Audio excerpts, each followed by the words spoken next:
Hi. അപ്പോൾ Aadujeevitham cinema നിങ്ങൾക്കറിയാമല്ലോ, ഗൾഫിൽ എല്ലാ രാജ്യങ്ങളിലൊന്നും അത് റിലീസില്ല. എനിക്ക് തോന്നുന്നു ആ പടം UAE മാത്രമാണ് അതിൻ്റെ റിലീസ് ഉള്ളത്.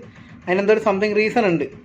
അപ്പോൾ നിങ്ങൾ UAE കാണാൻ പോകുന്ന ആൾക്കാർ 15 വയസ്സിൽ താഴെ പ്രായമുള്ള കുട്ടികളുമായിട്ട് ഈ സിനിമ കാണാൻ പോകരുത്. അതും കൂടി ഇവിടുത്തെ അവർ ബാൻ ചെയ്തിരിക്കുന്ന ഒരു കാര്യമാണ്. അപ്പോൾ അങ്ങനെ നിങ്ങൾ കാണാൻ പോയി കഴിഞ്ഞാൽ അവർ വന്ന് തിയേറ്റർ ഉടമകൾ അല്ലെങ്കിൽ അവിടെയുള്ള ആൾക്കാർ വന്നിട്ട് അത് പ്രശ്നം ഉണ്ടാക്കും. നിങ്ങൾക്ക് കാണാൻ പറ്റത്തില്ല സിനിമ, കുട്ടികൾക്കും കാണാൻ പറ്റത്തില്ല. പിന്നെ തിയേറ്റർ ഉടമകൾ എന്തെങ്കിലും കാണിച്ച് ഇത് അനുമതി കൊടുത്തു കഴിഞ്ഞാൽ ഇവിടെ ഇടയ്ക്കിടയ്ക്ക് ചെക്കിങ് വരുന്നതാണ്. ഇവിടെ നല്ല രീതിയിൽ ഫൈൻ വരുന്ന ഒരു രാജ്യം കൂടിയാണ്, അതെല്ലാവർക്കും അറിയാലോ.